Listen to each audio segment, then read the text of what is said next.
চৰ্চাত আজি মোৰ সৈতে কথা পাতি আছোঁ আমি আলোচনা কৰি আছোঁ তেজপুৰ সমষ্টিৰ বিজেপিৰ সাংসদ আৰ পি শৰ্মাৰ সৈতে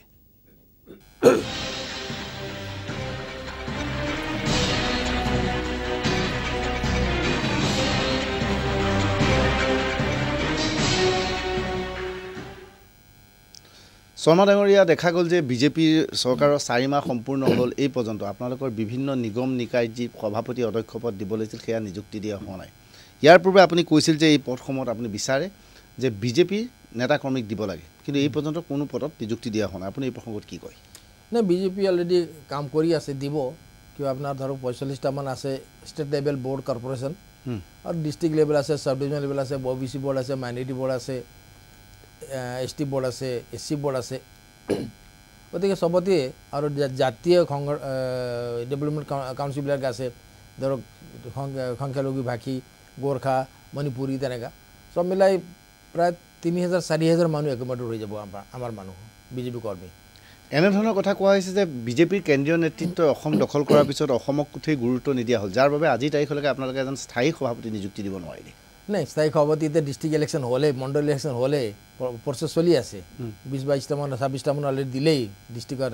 প্ৰেচিডেণ্ট ৰাজ্যিক বনি আছে ৰাজ্যিক সভাপতি তাৰ পাছতে হ'ব জেনেৰেলি আপোনাৰ ছেপ্টেম্বৰ লাষ্টত অক্টোবৰ লাষ্টৰ ফালে হয় গতিকে এইটো প্ৰচেছ চলি আছে এতিয়া ৰাজ্যিক সভাপতি নিৰ্বাচনৰ প্ৰক্ৰিয়াটো আপুনি দিল্লীৰ পৰা মনোনয়ন কৰাটো বিচাৰে নে নিৰ্বাচন হোৱাটো বিচাৰে এইটো দিল্লীয়ে কেন্দ্ৰীয় নেতৃত্বই চাব নিৰ্বাচনে কৰাব না মনোনয়ন কৰিব সবকে ডিস্ট্ৰিক্ট লেভেল মানুহবিলাক খুদি সিনিয়ৰ মানুহবিলাক খুদি তাৰপিছত আপোনাৰ অফিচ বিয়াৰক খুদি আৰু মুখ্যমন্ত্ৰী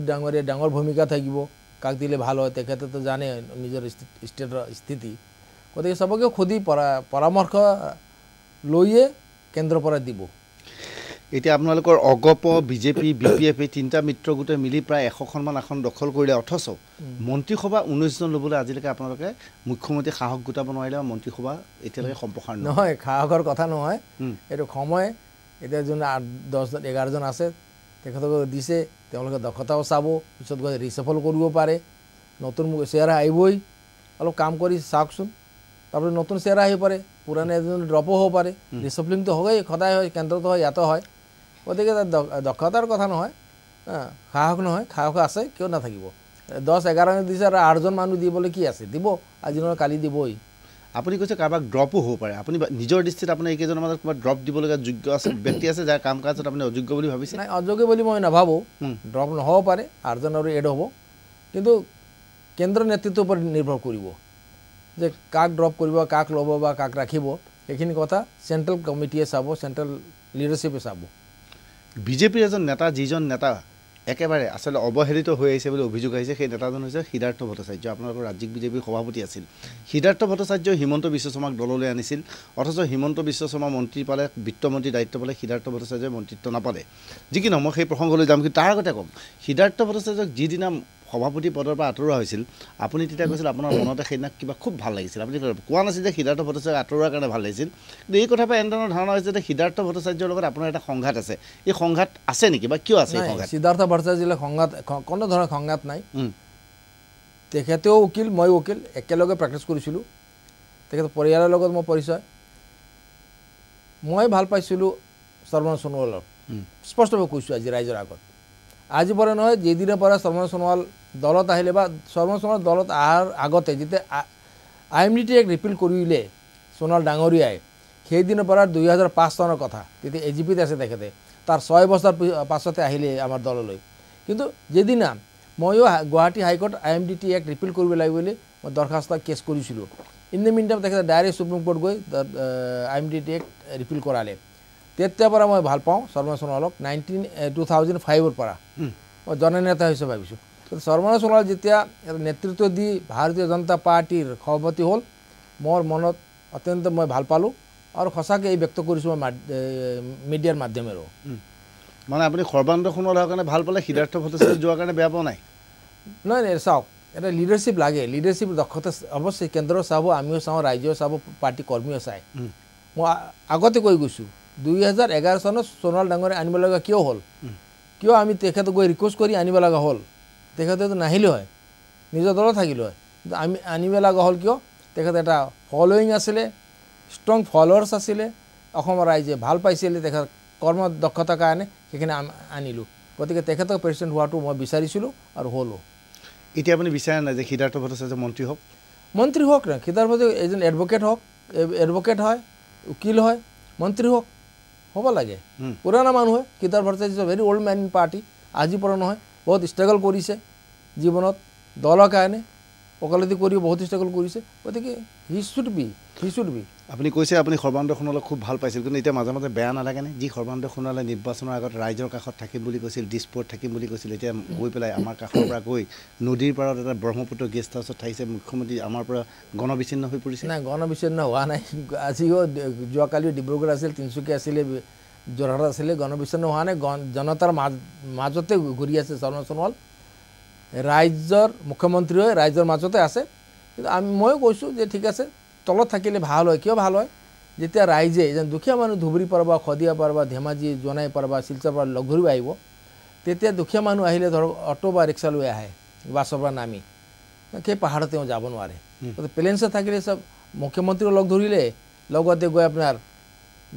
গড়কাপ্তানি মন্ত্ৰীক লগ ধৰিলে স্বাস্থ্যমন্ত্ৰী বা এডুকেশ্যন মিনিষ্টাৰক লগ ধৰিলে একেদিনাই 2-3জন মন্ত্ৰীক লগ ধৰি তেখেতে আকৌ ধুবুৰীলৈ নাইট চুপাৰ যাব পাৰে নহ'লে এদিন ইয়াত থাকি যাব লাগিব হোটেলৰ খৰচা আছে ৰাইজৰ মুখ্যমন্ত্ৰী ৰাইজৰ লগত থাকিব লাগে ৰাইজৰ কাৰণে কি ভাল হয় সেইখিনি কথা চিন্তা কৰিব বুলি আমি বিচাৰোঁ অৰ্থাৎ আপুনি এতিয়া ব্ৰহ্মপুত্ৰ গেষ্ট হাউচত সৰ্বানন্দ সোণোৱাল থকাটোত আপুনি ভাল পোৱা নাই আপুনি বিচাৰিছে দিছপুৰ MLA হোষ্টেলৰ লগত সৰ্বানন্দ সোণোৱাল থাকিব লাগে আপুনি নাভাবে যে সৰ্বানন্দ সোণোৱাল আৰু তৰুণ গগৈৰ মাজত এতিয়া কোনো পাৰ্থক্য নাই এজন আছে কইনাধৰাত এজন আছে ব্ৰহ্মপুত্ৰ গেষ্ট হাউচত না আমাৰ গেষ্ট হাউচত আছে কোৱাৰ্টাৰত নাই তৰুণ গগৈ ডাঙৰ আছিল কোৱাৰ্টাৰত নহয় RP শৰ্মা ডাঙৰীয়া কইনাধৰা গেষ্টটো এটা সময়ত গেষ্ট হাউচ আছিল কিন্তু পিছত কোৱাৰ্টাৰ কনভাৰ্ট কৰিলে কিন্তু ব্ৰহ্মপুত্ৰ গেষ্ট হাউচ কোৱাৰ্টাৰলৈ কনভাৰ্ট হোৱা নাই ব্ৰহ্মপুত্ৰ গেষ্ট হাউচত এতিয়া কোৱাৰ্টাৰ গেষ্ট হাউচত বোধ আপুনি গ'লে এতিয়া থাকিব নোৱাৰিব কাৰণ এতিয়া কোৱাৰ্টাৰটো অলৰেডি কোৱাৰ্টাৰ টেম্পৰাৰী ৰেজিমেণ্ট তেখেতে আহিব তলত যেতিয়া ভালকৈ কোৱাৰ্টাৰটো বনাব আহিবই দ্বিতীয় কথা এটা আছে যে মিত্ৰগোটৰ এতিয়া চৰকাৰখনে মন্ত্ৰীসভা সম্প্ৰসাৰণৰ কথা উত্থাপন হৈ আছে আপুনি কৈছে মন্ত্ৰীসভা কৰিব লাগে অসম গণ পৰিষদে বা BPF-এ 4জনকৈ তেওঁলোকৰ মন্ত্ৰিত্ব বিচাৰিছে আপুনি ভাবে তেওঁলোকক 4জনকৈ দিয়াটো প্ৰয়োজনীয় নে খুব বেছি আৰু এজন দিব লাগে বা দুজনেই তেওঁলোকৰ বাবে যথেষ্ট আছে আলোচনা হ'ব 4জন বিচাৰা নাই এদিন মই হাংগ্ৰামা মহিলা ডাঙৰীয়াৰ স্পীচ শুনিছিলোঁ আৰু এজন মন্ত্ৰী দিব লাগে বুলি কৈছে তাৰ মাজত 3জন হ'লে দে উইল বি হেপী যেহেতু বিজেপি হ'ল 60টা সিট লৈ 60খন সিট লৈ আমি আহিছোঁ বিজেপি দ্য লাৰ্জেষ্ট পাৰ্টি বিজেপিৰ বহু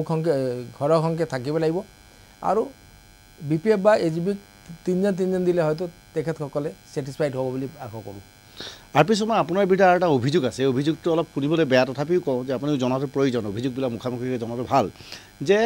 RP শৰ্মাই কথা কয় যিবোৰ মঞ্চত কথা কয় সেইবোৰ মঞ্চত কথা কৈ লাভ নাই যেনে আপুনি সাংবাদিকৰ আগত কৈছে ডিমাপুৰখন গৈ পাৰিলে দখল কৰিব লাগে নগালেণ্ডৰ পৰা সীমা আঁতৰাই দিব লাগে এইবোৰ কথা আমাৰ ওচৰত বা মিডিয়াৰ ওচৰত কৈ লাভ নাই আপুনি সংসদৰ মাজত এইবোৰ কথা নকয় কিয় নকয় আপোনাৰ পাৰ্লিমেণ্টাৰী ছেছনত চাওক তাত যিকোনো বস্তু পটকৈ উঠাব নোৱাৰিছে মতে লটাৰী হয় ডেইলি 300-400 MP-য়ে তাত ইছ্যুবিলাক বাকচত দিয়ে বাকচৰ পৰা 20টা আপুনি তুলি আনিব লাগে লটাৰী হয় যে লটাৰীত আহে অৱশ্যে সদনত এবাৰ মই উঠাম কুৱেশ্যন আৱাৰে হওক বা আপোনাৰ 0 আৱাৰে হওক বা 377 হওক মই অৱশ্যে উঠাম এইখিনি কথা মই আজি তেতিয়া যেতিয়া উঠাইছিলোঁ তেতিয়া সদন বহি থকা নাছিলে আজি আপুনি প্ৰতিশ্ৰুতি দিছোঁ মই এইটো মোৰ ৰাইজৰ কাৰণে উঠাম মই 1 ইঞ্চি মাটি কোনো ৰাইজক দিবলৈ মই নিবিচাৰোঁ আমি আমাৰ যিমান মাটি আছে সাৰ্ভে অফ ইণ্ডিয়াৰ মেপ অনুযায়ী 1963 কি ভূমি আমাৰ দখলত আছিলে কি ভূমি নাগালেণ্ডৰ দখলত আছিলে সেইখিনি কথা আপুনি সাৰ্ভে অফ ইণ্ডিয়াৰ মেপ হিচাপে তই হওক ডিমাপুৰ আমি লিজত দিছিলোঁ 99 ইয়াৰ্ছ লিজ 2062 তে এক্সপায়াৰ হ'ব কিন্তু ডিমাপুৰক যি ধৰণে আমি হলো ল্যান্ডলৰ্ড অসম হল ল্যান্ডলৰ্ড আৰ নাগাল্যান্ড হল টেনেন্টে টেনেন্ট হিসাবে বিহেভ কৰিব লাগিব ল্যান্ডলৰ্ড হিসাবে নহয় মাটিৰ মালিক হিসাবে নহয় ভাড়াটিয়া হিসাবে ব্যবহাৰ কৰব কিন্তু ডিমাপুৰ মই দেখিছো নাগাল্যান্ডে ভাড়াটিয়া হিসাবে ব্যবহাৰ কৰা নাই ল্যান্ডলৰ্ড হিসাবে মাটিৰ মালিক হিসাবে ব্যবহাৰ কৰিছে সেইখিনি বন্ধ হ'ব লাগিব ডিমাপুৰ খহ ওৰিয়ম ঘাট সাপেখাটি मेरा पानी मैं 1974-75 जेते मैं कॉलेज यूनियन जनरल सेक्रेटरी आसिलो एटा मीटिंग में कोहिमा और डिमापुर गइसिलो ते मैं मेरा पानी खमाइसिलो 74 लास्ट फाले ते डेन्स फरेस्ट आसिल तात एटा हलो गस अपना प्राय এই ৰুমৰ নিচিনা ডাঙৰ আকৌ 1985 যেতে হাইকোৰ্টে কেস কৰিব গলি তেতিয়া মেৰা পানী খমাওতে তাত এটা গছ নাই, বৰঞ্চ এটা সাইনবোৰ্ড আছে নিউ ল্যান্ড এস্টাবলিশ ইন 1869। 1869 পাহাড়ৰ পৰা মানুহ ভৈয়ামলৈ নামি অহা নাছিলে। গতিকে সেই মাটি আমাৰ হয়, মেৰাপানী অৰিয়াম ঘাট শাহজাহানৰ যদি মানুহ বহুত মৰিলে, তাত আদিবাসী বহুত মৰিলে, সেই মাটি আদিবাসীৰ হয়, আমাৰ হয়। সেইটো খাপেখাটি শিৱসাগৰত বা এইফালে অৰুণাচলত মোৰো বৰ্ডাৰ পৰে, তাত সেই মাটিৰ সুৰক্ষা দিব লাগিব। আমি বাটালিয়নৰ পুলিচ এনে পুহি থোৱা নাই। তাৰপিছত ভাল কথা, সেই কথা যদি কাৰ্যত আপুনি কৰিব পাৰে, একো নোৱাৰিলেও কৰিব পাৰে নহয়, মই চেষ্টা কৰিম। I am not the government, মই নিজে চৰকাৰ নহয়। আপুনি প্ৰসংগ উত্থাপন কৰিব পাৰিলে উত্থাপন কৰি আছো। আজি ৰাইজ সচেতন হৈছে। এদিন নাগালেণ্ডৰ বহুত মানুহে মোৰ এগেইনষ্ট ৰিয়েক্ট কৰিছে, কৰক। এতিয়া আলোচনাত আহিব লাগে, ডিমাপুৰ কাৰ ভূমি হয়, অৰিয়াম ঘাট কাৰ ভূমি হয়, আৰু আপোনাৰ চাপেখাটি বা মেৰাপানী কাৰ ভূমি হয়, আলোচনাত আহক কমচে কম। ঠিক আছে, কিন্তু এতিয়া এইখিনি প্ৰশ্ন হৈছে, কাজিৰঙাত উচ্ছেদ অভিযান চলোৱা হ'ল। উচ্ছেদ অভিযানৰ সময়ত অখিল গগৈ ইয়াৰ বাধা দিছিল, আৰু ইয়াৰ বাবে অখিল গগৈ গ্ৰেপ্তাৰ কৰা হ'ল, এজন অপৰাধীৰ দৰে গ্ৰেপ্তাৰ কৰা হ'ল। আপুনি অখিল গগৈ গ্ৰেপ্তাৰ আচলতে চৰকাৰৰ অসহিষ্ণুতাৰ নমুনা নেকি? নহয়, আপুনি ধৰক মই এজন MP, কালি চৰকাৰে কিবা ডিচিশ্যন ল'ব, কিবা কাম কৰি, তাত যদি বাধা দিব যাওঁ, অৱশ্যে এইটো ইণ্ডিয়ান পেনেল কোড হিচাপে যিকোনো চৰকাৰৰ কামত যদি বাধা দিব যাওঁ, মই দণ্ডনীয় হ'মেই। গতিকে অখিল গগৈ ডাঙৰীয়া, মই তেখেতক ৰেচপেক্ট কৰোঁ, সন্মান কৰোঁ। যি নহওক, এটা সংগঠনৰ মুৰব্বী হয়, কৃষক নেতা হয়, কৃষক ৰাইজৰ লগত থাকিছে তেখেতে। আই ৰেচপেক্ট হিম ডিপলি। কিন্তু যধে মধে এইবিলাক বাধা দি ফুৰাটো বেয়া। আৰু মোৰে প্ৰপ'জল, যোৱাবাৰ মুখ্যমন্ত্ৰী ডাঙৰীয়া আৰু হিমন্ত বিশ্ব শৰ্মা ডাঙৰীক মই দিল্লীত কৈছিলোঁ, 500 কোটি টকা চেণ্টাৰৰ পৰা অনা হওক। যিমান তাত ঘৰ মাটি আছে, লিগেল ইলিগেল, কোন বাংলাদেশী, কোন বাংলাদেশী নহয়, কোন অসমীয়া হয়, কোন নেপালী হয়, কোন মিচিং হয়, কোন কি হয়, নেশ্যনেল হাইৱেৰ লেফ্ট ছাইডত উত্তৰে যিমান মাটি আছে খালী কৰি কমপ্লিটলি কাজিৰঙা হ'ব লাগিব। কিয়? কাজিৰঙা অসমৰে সম্পদ নহয়, ভাৰতৰ নহয়, বিশ্বৰ হয়, ইউনেস্কোৰ হেৰিটেজ চেণ্টাৰ হয় Kaziranga. That must be protected in future. ঠিক আছে,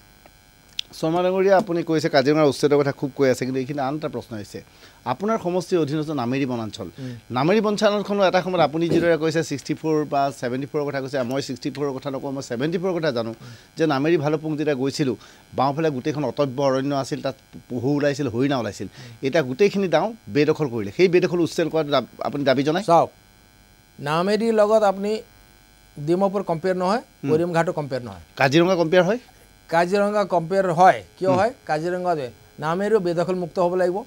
এইটো সঁচা কথা। কিন্তু নামেৰিৰ যিসকল ব্যক্তি আছে, আমাৰ ট্ৰাইবেল জনসংখ্যা হয়, জনজাতি হয়। আৰু এটা কথা কি, যোৱা চৰকাৰবিলাকে 1952 পৰা যিমান চৰকাৰ আহিলে, তেওঁলোকে কিয় বাধা নিদিলে? তাত যেতিয়া ফৰেষ্ট কাটি দখল কৰি আমাৰ জনজাতি মানুহ বহিছিলে, তেতিয়া বাধা কিয় নিদিলে? একেটা প্ৰশ্ন মই যদি আপোনাক সুধিব যে কিয় কাজিৰঙাত বাধা নিদিলে বুলি যদি প্ৰশ্ন কৰা হয়, তেনেহ'লে কি কয়? হয়, কাজিৰঙা বাধা দিব লাগিছিল, কিয় নিদিলে? দিব লাগে। অৰ্থাৎ ট্ৰাইবেলে যদি দখল কৰে তেনেহ'লে উচ্ছেদ কৰিব নালাগে? উচ্ছেদ কৰিব নালাগিব কোৱা নাই মই, কিন্তু সংস্থাপন তেওঁলোকে দিব লাগিব। আৰু আজিৰ পৰা নহয়, ট্ৰাইবেল মানুহ বহুত পুৰাণ আছে তাত, আজি 1940-50 পৰাও আছে তাত। কাজিৰঙাতো অনুৰূপ ধৰণৰ আছে, মাটি ম্যাদী পট্টাৰ মাটি আছে,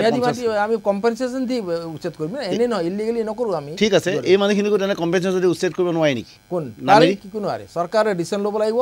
যদি কম্পেনচেশ্যন দি তেওঁলোকক ক'ৰবাত সেই টকাৰে মাটি কিনি বহাব পাৰি, তেনেকৈ উচ্ছেদ কৰিলে ভাল হয়। কিন্তু ট্ৰাইবেলৰ ইণ্টাৰেষ্টটো চাবই লাগিব। ট্ৰাইবেল ইজ দ্য ভূমিপুত্ৰ হয় অসমৰ। ট্ৰাইবেল চবতকৈ আগত আহিছিলে, ট্ৰাইবেলে ইয়াৰ মাটিৰ কীড়া হয়, পোক হয়। ট্ৰাইবেলৰ প্ৰটেকশ্যন দিয়াটো মই বিচাৰোঁ, আদিবাসী ট্ৰাইবেলৰ কাৰণে মই চিন্তা কৰিমেই। আৰ.পি. শৰ্মা, বিগত লোকসভা নিৰ্বাচনৰ সময়ত আপোনাৰ বিৰুদ্ধে আন এটা গুৰুতৰ অভিযোগ আহিছিল যে আপুনি NDFBৰ লগত বুজাবুজি কৰিছিল। NDFBৰ লগত ট্ৰাইবেল জড়িত বাবে আজি আপুনি ট্ৰাইবেলৰ সপক্ষে মান মাতিছে নেকি? নহয়, NDFB মই কোনো টেৰৰিষ্ট অৰ্গেনাইজেশ্যন ভাল নাপাওঁ। আই এম টোটেলি এগেইনষ্ট কোনোবা সন্ত্ৰাসবাদ পৰে নাই, মই বিৰুদ্ধে কৰোঁ। কোন বন্দুকেৰে যে কোনো সমস্যা সমাধান নহয়। আজিও শ্ৰীলংকাৰ নিচিনা ঠাই নহওক, সৰু এটা ৰাষ্ট্ৰত ইমান ডাঙৰ LTT অৰ্গেনাইজেশ্যন, বিশ্ব কপোৱা অৰ্গেনাইজেশ্যন আছিল LTT, কি নাছিলে প্ৰভাকৰণ, কিন্তু এটা সৰু ৰাষ্ট্ৰই শেষ কৰি পেলালে। খালিস্তান মুভমেণ্ট ফেইল হৈ গ'ল, কাশ্মীৰ মুভমেণ্ট ফেইল হৈ আছে। গতিকে সন্ত্ৰাসবাদ ইজ নট দ্য সলিউশ্যন। আজি নক্সালাইট মুভমেণ্ট ফেইল হৈ গ'ল। সিদ্ধাৰ্থ শংকৰ ৰয় 1971 নক্সালাইটে শেষ কৰি পেলালে। ভাৰত বহুত পাৱাৰফুল ৰাষ্ট্ৰ হয়, কমজোৰ ৰাষ্ট্ৰ নহয়। গতিকে সন্ত্ৰাসবাদ মই ছাপোৰ্ট নকৰোঁ, কিন্তু ট্ৰাইবেলৰ লগত আছিলোঁ। তেতিয়া কংগ্ৰেছ মোক নোহোৱা কি কয় এটা এলিগেশ্যন, অভিযোগ আনিছিলে আৰ.পি. শৰ্মাৰ NDB নহয় NDB নহয় মই বড়ো হ'ব পাৰোঁ মিচিং হ'ব পাৰোঁ দেউৰী হ'ব পাৰোঁ থেঙাল সোণোৱাল কাছাৰী কাৰ্বি হ'ব পাৰোঁ মই NDB নহয় ঠিক আছে আৰ পি শৰ্মা এতিয়া মই আন প্ৰসংগ আহোঁ যে প্ৰধানমন্ত্ৰীয়ে আদৰ্শ গ্ৰাম্য আঁচনি এটা লৈছিল মাজতে আমি লগে লগে সপোন দেখিছিলোঁ যে অসমৰ বিভিন্ন একোজন সাংসদে এখন বা দুখন গাঁও ল'ব আদৰ্শ গাঁও যিখন আদৰ্শ গাঁৱত বিজুলী হ'ব যিখন গাঁৱত স্কুল হ'ব ৰাস্তা পকা হ'ব আপুনি এনে আদৰ্শ গাঁও লৈছিল নেকি আৰু আজি এই অনুষ্ঠানৰ জৰিয়তে ক'ব নেকি কোন আদৰ্শ গাঁও লৈছিল আৰু সেই আদৰ্শ গাঁৱৰ অৱস্থা কি এতিয়া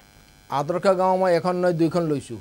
নাই 2014 চনত মই লৈছোঁ চতিয়া 2 নম্বৰ গাঁও পঞ্চায়ত পুৰা গাঁও পঞ্চায়তে লৈছোঁ এটা গাঁও নহয় অত্যন্ত পিছপৰা অসমৰ ভিতৰত মষ্ট বেকৱাৰ্ড এৰিয়া য'ত আপোনাৰ প্ৰায় 6 মাহ পানীৰ তলত থাকে তাত যাবলৈ ৰাস্তা নাই তাপো নিচিনা হয় আদৰ্শ গাঁও লৈছোঁ ৰাস্তা লোৱা হৈছে এতিয়া মডেল স্কুল থানা পোষ্ট অফিচ টোটেল লিটাৰেচি হৈ গ'ল মোৰ অলৰেডি মোৰ পঞ্চায়তত ক্লাইমেট ৰেচিলিয়েণ্ট পেডি কাৰণে মই চেষ্টা কৰি আছোঁ এগ্ৰিকালচাৰ ডিপাৰ্টমেণ্টৰ লগত আৰু কেন্দ্ৰীয় আপোনাৰ কেন্দ্ৰীয় এটা অনুষ্ঠান আছে ঠিক আছে বুজিছোঁ তেওঁৰ লগতে মিলি আৰু এটা দলং বনি আছে একোটা দলঙৰ আপোনাৰ খৰচ আছে প্ৰায় 5 কোটি পৰা 6 কোটি টকা দলং কাম চলি আছে কাম চলিব দেৰি হ'ব 2 বছৰ দেৰি হ'ব পাৰে কিন্তু কাম লয় ছেকেণ্ড আদৰ্শ গাঁও মই লৈছোঁ ধলগৰি গাঁও পঞ্চায়ত বৰচলা সমষ্টিত আৰু মই লওঁ য'ত লওঁ মিক্স পপুলেশ্যন লওঁ অসমীয়া আছে বেংগলী আছে আদিবাসী আছে নেপালী আছে বড়ো আছে ট্ৰাইবেল আছে মুছলিমো আছে ঠিক আছে আমি চাবলৈ যাম আপুনি যেতিয়া হ'ব যে আশা কৰিম যে আৰ পি শৰ্মাই নিজৰ সাংসদৰ সেই সমষ্টি উন্নয়ন কৰিব পাৰে আৰ পি শৰ্মা মোৰ সময় বেছি নাই মই আৰু এটা প্ৰশ্নবিলাক সুধিব বিচাৰিছোঁ সাধাৰণতে সাংসদসকলৰ বিৰুদ্ধে এটা গুৰুতৰ অভিযোগ সাংসদ পুঁজিৰ কাম কমিশ্যন নল'লে সাংসদে নলয় সাংসদকে নিদিয়ে বোলে সাংসদে যাকে কামটো দিয়ে তাত কমিশ্যন লাগে কোনোবাই 5% কোনোবাই 10% লয় আপুনি কি কয় আপুনি ল'বলগীয়া পৰিস্থিতিৰ সৃষ্টি হয় নাই নহয় ল'ব লগা সৃষ্টি নহয় মই মোৰ দলীয় কৰ্মীসকলৰ মাজেৰে বা গাঁৱৰ গণ্যমান্য ব্যক্তিৰ মাজেৰে সাংসদ পুঁজি এৰি দিওঁ প্ৰত্যেক পঞ্চায়তক দিবলৈ চেষ্টা কৰোঁ আৰু মোৰ চিষ্টেম বেলেগ আছে মই বড়ো কিমান দিব লাগে মিচিঙক কিমান দিব লাগে মানে ট্ৰাইবেল জনগোষ্ঠী কিমান দিব লাগে দেউৰী বা কাৰ্বি কিমান দিব লাগে আদিবাসী চাহ জনজাতিক কিমান দিব লাগে নেপালী বেংগলী অসমীয়া কিমান দিব লাগে মুছলমানক কিমান দিব লাগে খ্ৰীষ্টান কিমান দিয়ে সব জনগোষ্ঠীৰ মাজত সব ধৰ্মৰ লগত জড়িত আছে এটা কথা মানি চলক মই কালিও কৈছোঁ আজিও কৈ আছোঁ I do not recognize any community as such. I do not recognize any religion. মই সব ধৰ্মৰ লগত আছোঁ হিন্দু মুছলমান শিখ খ্ৰীষ্টান মই সব জনগোষ্ঠী 58টা জনগোষ্ঠী থকা অসম 58টা জনগোষ্ঠীৰ লগত আছোঁ মই কোনো পাৰ্টিকুলাৰ জনগোষ্ঠী মই হ'ব পাৰোঁ গোৰ্খা কমিউনিটি অকল গোৰ্খাক নাচাওঁ মই অসমীয়াক চাম বেংগলীক চাম ট্ৰাইবেলক চাওঁ আদিবাসীক চাওঁ কিন্তু আপুনি গোৰ্খাক নাচাওঁ বুলি কৈছে কিন্তু আপুনি আপোনাৰ হোৱাটছএপ গ্ৰুপত যেতিয়া কাশ্মীৰত সংঘৰ্ষ হৈছিল সন্ত্ৰাসবাদী আছিল আপুনি কৈছে গোৰ্খা ৰেজিমেণ্ট পঠিয়াই দিব লাগে লগে লগে শেষ কৰি দিবা হঠাৎ আপুনি গোৰ্খা প্ৰেমী কিয় হৈ গ'ল গোৰ্খা প্ৰেমী নহয় গোৰ্খা আৰ পি শৰ্মা প্ৰেমী নহয় হিটলাৰে কৈছিলে যে এজন গোৰ্খা সেনা মোৰ ঘাঁওফালে থাকিল হয় মই বিশ্ব জয় কৰিলোঁ হয় মানেক চাহে কৈছিলে যে এজন মানুহে যদি কয় যে মই মৰিবলৈ ভয় নকৰোঁ হয়তো সেই মিছা কথা কৈ আছে নহ'লে হি মাষ্ট বি গোৰ্খা হি গোৰ্খা হ'ব পাৰে আমি মৰিবলৈ ভয় নকৰোঁ মোৰ DNA ভূঞা ডাঙৰীয়া ভয় বোলা বস্তু নাই মোক একে মানুহে বহুতে কয় পাগল বুলি কয় বলকি থাকি বুলি কয় ডেছপাৰেট এলিমেণ্ট বুলি কয় কোনোবাই আজিকালি মোক কোৱা আৰম্ভ কৰিছে নতুন নাম দিছে এতিয়া অসমৰ সুব্ৰমণ্যম স্বামী সব হ'ব পাৰে সুব্ৰমণ্যম স্বামী হ'ব পাৰোঁ মই সঁচা কথা কওঁ সঁচা কথা তিতা হয় মই তিতা খাই ভাল পাওঁ আৰ পি শৰ্মা মোৰ শেষ প্ৰশ্ন আপুনি কৈছে নিজকে গোৰ্খা হিচাপে আপুনি গৌৰৱ কৰে আজি সৰ্বানন্দ সোণোৱালৰ কাষত এজন গোৰ্খা সাংসদ আছে ইয়াতকৈ ভাল কথা নহয় তাতে জ্যেষ্ঠ গোৰ্খা সাংসদ আছে এজন জ্যেষ্ঠ গোৰ্খা সাংসদ হিচাপে অকপতে এই চৰকাৰখনক কোনকেইটা নীতি কোনটো কামক আপুনি বেয়া পাইছে বেয়া মই পোৱা নাই এতিয়া 3-4 মাহ হৈছে যিবিলাক কাম ধৰিছে ধৰক বিভিন্ন ঠাইত আজি শিক্ষা নীতি হওক ল'ৰা ছোৱালীক ফ্ৰী এডুকেশ্যন হওক কিতাপ ফ্ৰী হওক বা স্কুটি দিয়া কথা হওক হেল্থৰ যিবিলাক এতিয়া মোৰ এৰিয়াতে 2-3টা হস্পিটেল 3-4 মাহ ভিতৰত খুলি গ'ল এটা মডেল হস্পিটেল এটা 200 বেডৰ চিভিল হস্পিটেল হৈ আছে আপোনাৰ কি কয় হস্পিটেল খুলিলে আৰু পিছত মই ডাক্তৰ পাইছে জানো নাই ডক্টৰ এটা কথা চাওক ডক্টৰ আপুনি প্ৰেছাৰ দিব নোৱাৰে প্ৰেছাৰ দিলে তেওঁলোকে ৰিজাইন কৰি গুচি আহে গতিকে ডক্টৰক মেনেজ কৰি ভালকৈ ফুচলা টুচলা ৰাখিব লাগে কি ডক্টৰ এনেকুৱা প্ৰফেশ্যন নিজৰ প্ৰেক্টিছ কৰি খাব পাৰে গতিকে they may not depend on government job এইটো বৰ এটা ডাঙৰ সমস্যা